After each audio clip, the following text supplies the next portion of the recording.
Hey guys, this is Comic Uno, and today I'm doing Comic Uno episode 247, and this is the show where I review all the comics I read this week in one show. We go least favorite to best pick of the week, so let's get started.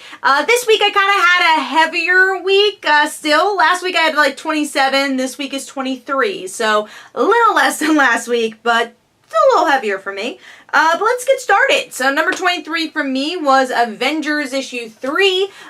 Just not feeling this arc. I'm gonna see this arc through and then see what the next arc's gonna be. But if it's similar to this, don't know how long I'm gonna stay on Avengers. I like the team. I just feel like it's so, crowded. I don't really get to hear their voices, and the voice I like the most, or really should be liking the most, is Jen. Jen's my favorite character from the team, and it's still really weird that she's this other Hulk character, because again, in her She-Hulk series, they got over that, so I don't really like how out of character she is, and that they're not following continuity, and everything else, again, is just like, oh, there's a big epic cosmic thing going on, and we gotta go defeat it, and it's a lot of again, a lot of characters they're trying to squeeze in this one issue that you're not really getting the character moments you need. I do like the artwork though, overall. I kind of like the cartoonier aspect to it. But yeah, gonna give this one 2 stars. We'll see how long this will be my pull for. Moving on to number 22, which is Hunt for Wolverine, The Claws of a Killer, issue 2. It was a debate between these two, but I think I like the artwork a little bit more here. I really like the tone of the book, but I really don't like the story so far. I just feel like it's not really going, you know, in a fast pace. I felt like at least 6 pages of this beginning of this issue was just marking down where they were. It was saying, oh, test unsuccessful. And that's about like 6 pages, and then, you know, a lot of action sequences. Then we find out about zombies. I'm like, I just want Logan here. So just not a big fan of the story so far, but I do like the artwork. But overall, I'm gonna give that one 2 stars. Moving on to number 21, which is another team book, and that is Justice League issue 2. Love the cover though, like this Martian Manhunter. Is it David Finch? It kind of looks like David Finch's art style. Let's see who does the variant cover. It's not David Finch, actually. It's actually Jim Lee. Doesn't look like his art style. Very cool, though. I do like that. I do believe we have a different artist for this one, for the second issue. Was a little jarring for me, just because I remember that panel with the Legion of Doom, and I really like that art style, and I believe it's not the same artist who's doing this. But I like the whole John Stewart, new Green Lantern spectrum was interesting, but just like Avengers, it feels like they're trying to say a lot of things at once, and the characters' voices just get lost in the mix for me personally. So I'm gonna give this 2.5 stars. I think they had a little bit more story here, which is why it was higher than Avengers. More than just like, let's, you know, get the cosmic guy. At least we have, you know, the spectrum, the Lantern spectrum, which is interesting. Yeah, hopefully we get to see a little bit more from the characters. I feel like the dialogue is very dense, which usually you do get from Snyder, but I think especially this year we've gotten to see a lot of that. And less of the character work that I like from him, like stuff we've seen from Batman and American Vampire. So I'm going to give this one 2.5 stars. Moving on to number 20, which is Cave Carson has an Interstellar Eye issue 4. It's not the same Cave Carson I liked when he had the cybernetic eye. It got it even more trippier. You know, I was able to handle the amount of trippy from the last series. It was just trippy enough. Now it's just like overspill of trippy. I still really like Chloe and Cave's dynamic though. I think that's my favorite part of the book, which is why it's a little higher than these other titles. But man, this is trippy. I mean, if you just see the artwork, it's a trippy book. So I'm gonna give this one 2.5 stars. I guess the aspect I also liked is that Chloe's trying to make a documentary instead of a podcast, which is kind of part of the series, so I thought that was cool. But I guess another problem for me here is that it's almost over, and I still feel like this book doesn't have as much of a direction as it did, especially with, 2 more issues left for this series, so yes. Alright, moving on to number 19. And that is Cable issue 158. Another series coming to a close. Penultimate issue was this issue. Next issue will be the finale. And if you're an X-Force fan, definitely get it. If you're not, feels a bit like a filler, which is weird. Just another book that doesn't feel like it has much of a direction as we come to an end. It's like, oh, first he was hanging out with Hope, then we have this X-Force thing going on. I don't even know where the next issue will go. I don't know. I guess they're trying to explore different aspects of Cable's life, but they're not explaining why we should care. So we'll see where it goes. I'm going to give this one 2.5 stars. Moving on to the next issue, which is number 18, and that is Peter Parker, The Spectacular Spider-Man Annual, issue 1. Just an issue I feel like you didn't really need to read if you're reading the main series, and those aren't, those are annuals I tend not to like as much. It's just like, here is a filler issue. Here, pay me $4.99. I think, yeah, $4.99 for this book. And if you like J. Jonah Jameson, I guess it was fun. We get to see a J. Jonah Jameson Slayer, and I really like the lettering for it, though. That was like this newspaper print. I thought that was interesting. That was just the best part of the book, really. Didn't really care much about the other stuff. Didn't care about the secondary story. I don't think it was needed. Make us have $1 cheaper for the book. It's just like, oh, we need another story to fill up these pages. So yeah, 2.5 stars for me. It's a fun-ish issue with J. Jonah and Peter, but I don't feel like this annual really contributed much to the main series. Alright, moving on to number 17, which is Batman Prelude to the Wedding, Red Hood vs. Anarky, issue 1. I like the Catwoman stuff the most, but I don't like the artwork here. I felt like there was times where faces didn't feel finished to me. Just very simple artwork, and I just didn't really like the facial expressions much here. I did like the coloring, though. I think that enhanced it a little bit more, but yeah, I like Jason just like kind of stalking Catwoman. I thought that was fun, but every single time it kind of went away from that, like Anarky being in this issue is where I feel like this issue failed, which is weird because the series is, or this issue should have been about Anarky and Jason, but I actually like Jason and Catwoman more here. But the reason why I give this 2.5 stars, honestly, is more for the artwork than the story, even though the story wasn't great for this one either. But yeah, I'm going to give this one 2.5 stars, like I said. Moving on to number 16, which is The Amazing Spider-Man Renew Your Vows, issue 20. Still really don't like the artwork for this book. Just not really into the coloring. I don't really like Annie's look here either. Feels too simple to me, so, and a little blocky in a ways.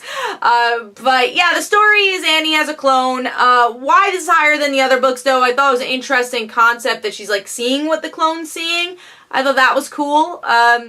But it's, this book still hasn't stood out to me. And that's always been the biggest problem with Renew Your Vows. It's just like, it's there, and that's kind of it. It doesn't have its own voice in a lot of ways. And still think after 20 issues, you're still searching for it. So I'm going to give this one 3 stars. Moving on to number 15, which is Man and The Wasp, issue 2. Seems like this is always going to be the middle of the pack. I hope it stays there, not goes down there. Or maybe, hey, maybe it'll be better. But if you like the Microverse, I think you'll enjoy this, but everything related to the Microverse I didn't care for.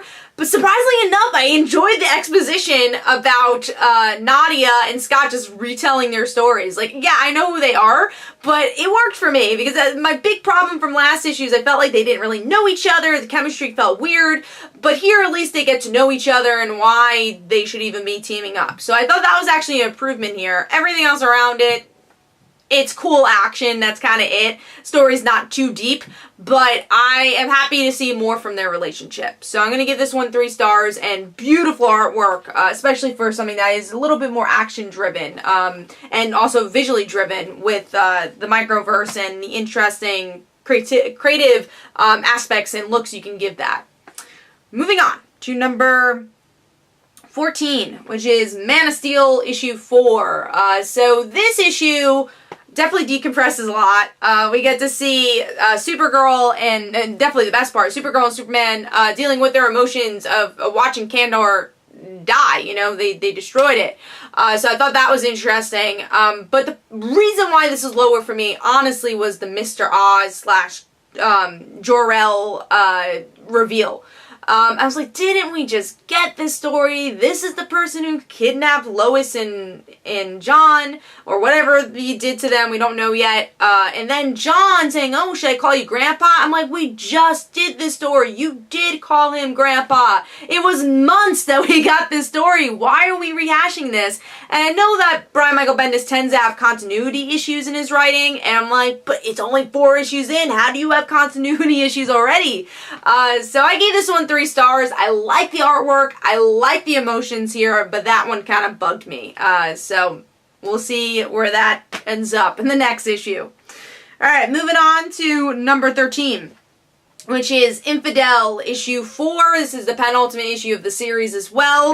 And I like this issue more than last issue. I like that we're figuring out what these monsters are. But I think what's taken away from that initial real excitement from that first issue and why I enjoyed it is the main character's voice. I miss her. She's unconscious, so I miss that. But I did like the cliffhanger where the friend is trying to help her out and trying to figure out this mystery. 2 guys die because of it, and we get to see our main character's husband say, ooh, what happened? Like, what's going on? So I like that, and I think that could go in an interesting place, but I really do miss our main character a lot. So, and the artwork is haunting and still great for this book, too. But yeah, I'm going to give that one 3 stars. Moving on to number 12, really glad to see this much higher than it was, and that is Hitgirl issue 5. I dropped this book for 1 issue, and then the new creative team came on, so I'm like, alright, I'll try it out, new voice. I still want to read something Kick-Ass related, because I dropped the other Kick-Ass book, and much better. I'm not saying it was, oh my god, I need to pick this up again. I probably will pick it up digitally, but I'm not in any excitement yet for Hitgirl, which I would like to be, because I do like the character.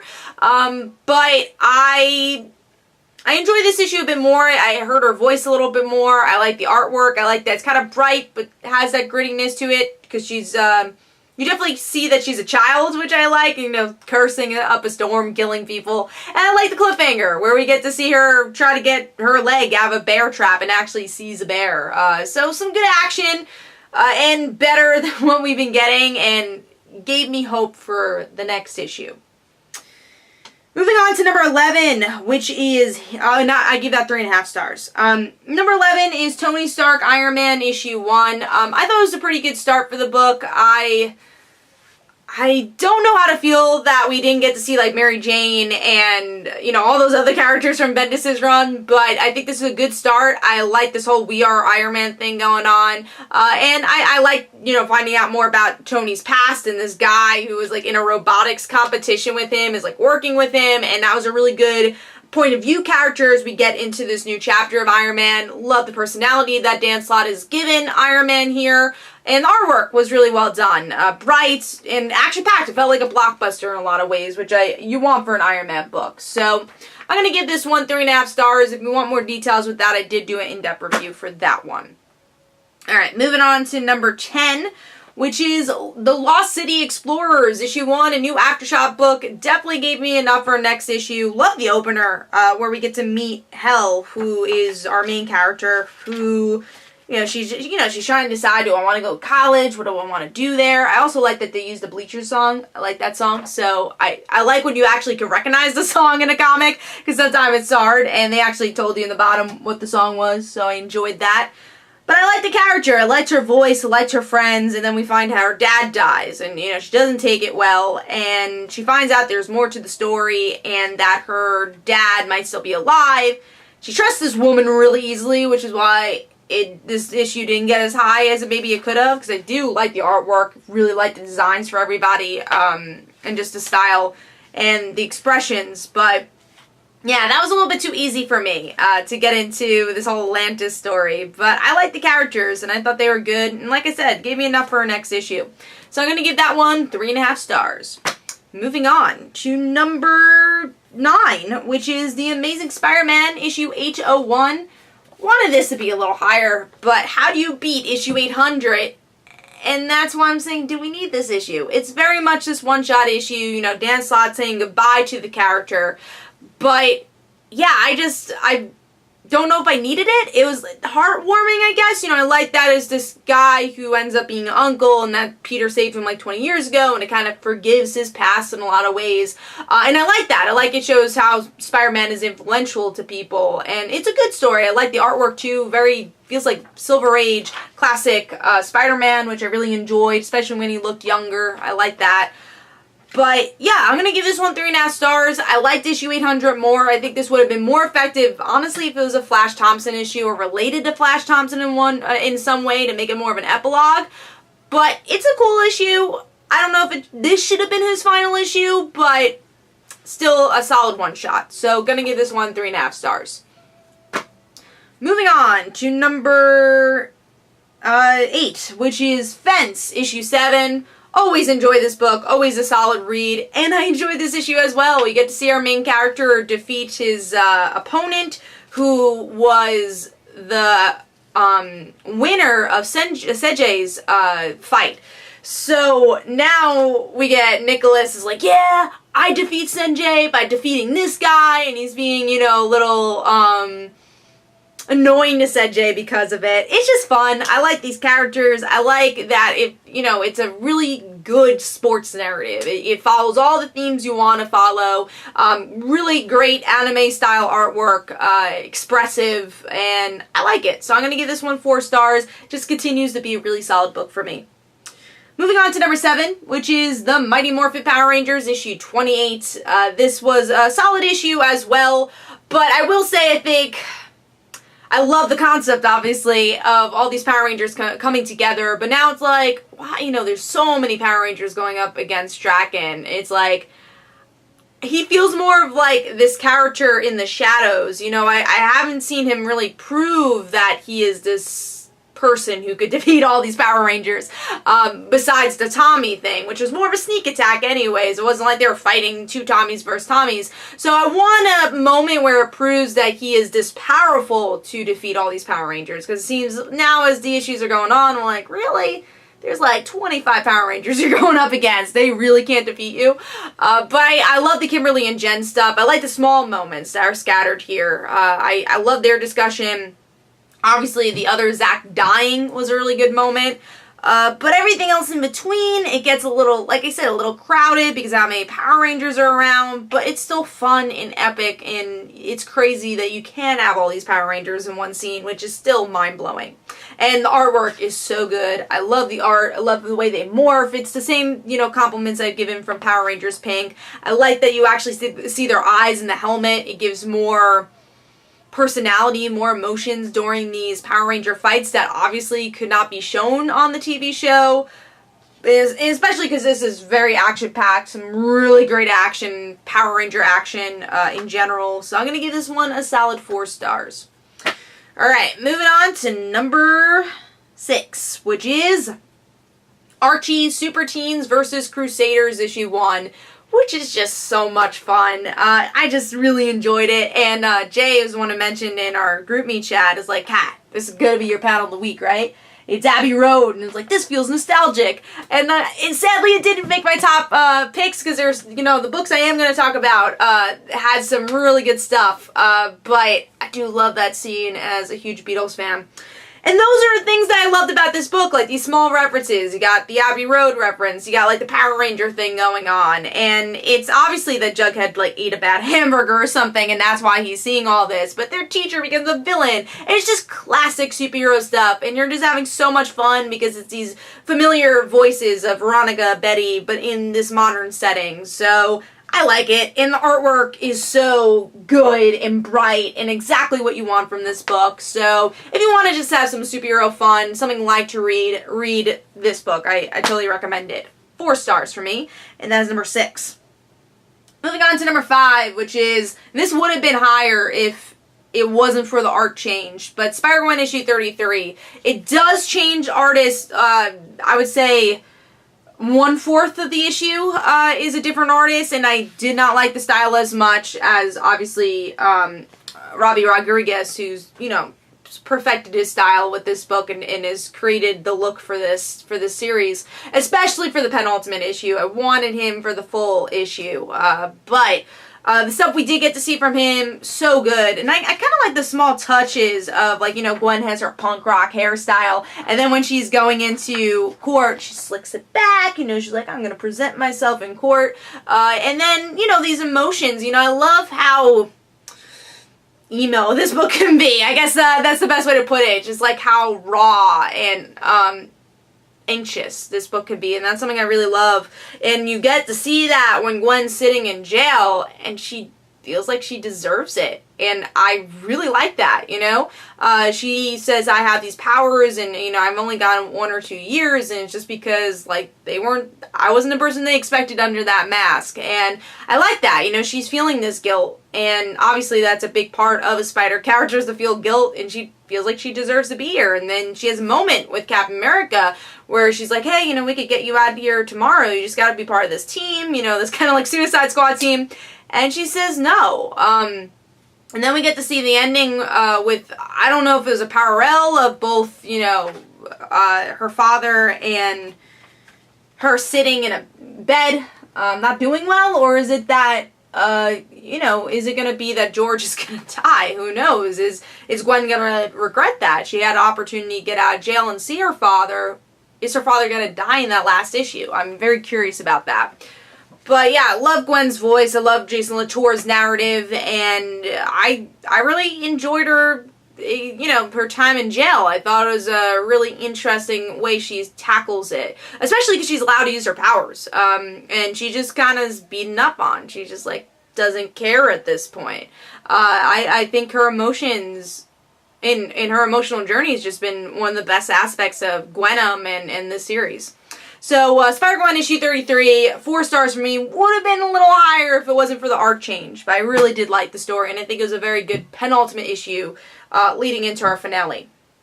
Alright, moving on to number 4, which is Injustice 2, issue 28. Love the artwork here. Always do. The expressions, the just really great coloring. It looks like the video game, better than the video game probably. But I really like the story here where we get to see 2 groups forming. We get to see Hal Jordan is so much enraged and guilt.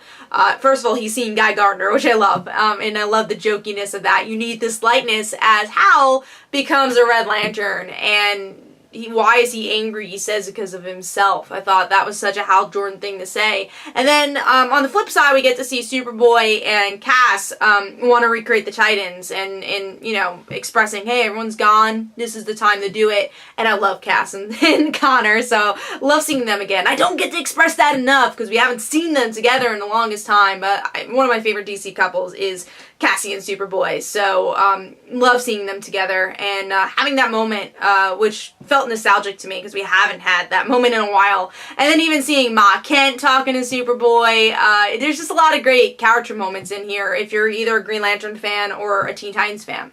And I think there was another good ending as well here. I forget what the ending was.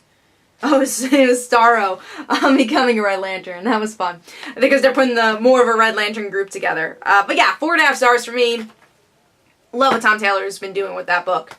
Alright, moving on to number 3, which is Batman issue 49. And really also good penultimate issue before we lead into the Bat wedding. I love the artwork. I can never get enough of Mikel Jannin's artwork. He, for me, is the best collaborator with Tom King. I think he just aces the cinematic tone that Tom King brings to every issue that he delivers, so love that. And I like this is just like a casual villain conversation. It's the freaking Joker. And Catwoman's talking to him like he's just like this B-list villain that she's having coffee with, and they just shooting each other and they're dying pretty much, and they're like, what's up with Two-Face? Yeah, you know what's going on with him. They're catching up. And it just so happens that she's getting married to Batman. And I love the little lines, and again, what King aces is these small moments where, you know, Joker says, I loved him, we all love him. Why does he love you back? And then Catwoman just gives this sly remark, well, it's because I'm pretty, you know? So those small moments just make this issue. And I like this issue probably more than the other Joker issues here, because it's something we haven't seen. We've seen Joker vs. Batman all the time, but when have we seen Joker vs. Catwoman? I really like this one. So 4.5 stars for me, and that was number 3. Now these two are hard to pick, but first time ever, Runaways was not my pick of the week. It was number 2, Runaways issue 10. Love the issue, but, you know, you'll find out what my number 1 pick was. But I love this book, and I really like Julie here. So Julie, well, I love all of it. You know, I love this book, like I said. But, yeah, I like Julie because Julie becomes a 13-year-old girl, and she's angsty as hell. And that's exactly what you expect. And then we get a little kind of joke in the end where she's like, yeah, I'm sorry, 13 was a bad year for me. And she even starts going on this little tangent, like, I'll call the Avengers, I'll call Dr. Strange, I'll call my mom. And which I like, that she kept referencing her family, because obviously she's very close with her family, and I kind of wish we actually got to see that discussion between her mom or Jack or Katie. And I like the reference where Julie's like, I'm younger than my little sister, this is weird. So she's angry, obviously, and what I like, it's this combination of Julie being upset that she's 13 and she's a 13-year-old girl and all these hormones are there, and there's this perfect panel of her saying, I don't want to go bra shopping with my mom again. But it's also the combination of her breaking up with Carolina, you know, someone she loves. This is her dealing with those emotions, and it just all comes out, which I like, because if you read the previous issues, she's been building this up. You know, she's said nothing. She's like, okay, you're hanging out with your family, that's cool. He's like, oh, you could be a superhero this way, but it's cool, if you don't want to, it's awesome. But this is the time, especially Julie, who's, you know, kind of an uptight character in a good way. I love Julie, as you could tell, but Julie's one of my favorite characters. So, but she's the older sister, she always had to do the right thing, and if you've read previous chapters of her, even like her, you know, sexuality is hard for her. To really understand it, you know, and we saw that with the Losers. It was hard for her, you know. It's hard for her to not be the uptight person, and you see that here. She's always has this calm face for her siblings, for her family, because that's what she was. She was their anchor, and now she's like, nope, I'm gonna break down because I'm a 13-year-old girl again, and I'm breaking up with my girlfriend. So I like that. I think it really worked for Julie's story arc. And then going into the villain, I really like Abigail, who is Molly's friend, and I think she's the perfect villain. I like the fight. I also like the small comments, even though it wasn't as much of a Gert or Chase issue, or even Nico issue. I like their small comments, like Chase and Nico being Molly's parent in the moment, where Molly's like, well, I didn't want to get my friend in trouble. He's like, young lady, you're gonna tell us who this friend is. So I like that moment. And then Gert, you know, she's still time displaced, and in a way, because she just came back. And they talk about how we're gonna defeat this girl. She's 13. It's like, it's easy. Just, you know, tug on our pigtails, and we tell her that One Direction broke up. And Nico's like, One Direction did break up. And he's like, damn it. You know, I love the small moments of the issue. And then we get to see the ending. How does this Best Friends Forever arc end? And obviously it's about Abigail and Molly probably not being friends anymore. But also, I love the last line from Julie. Julie says, I know you don't want to hear this right now, but I'll always be your friend. You'll always have me forever. Because it's that moment, it's like, you know, I love you, but we gotta break up. So they're just gonna be friends. And I love that. I love that. It's like, we'll be best friends.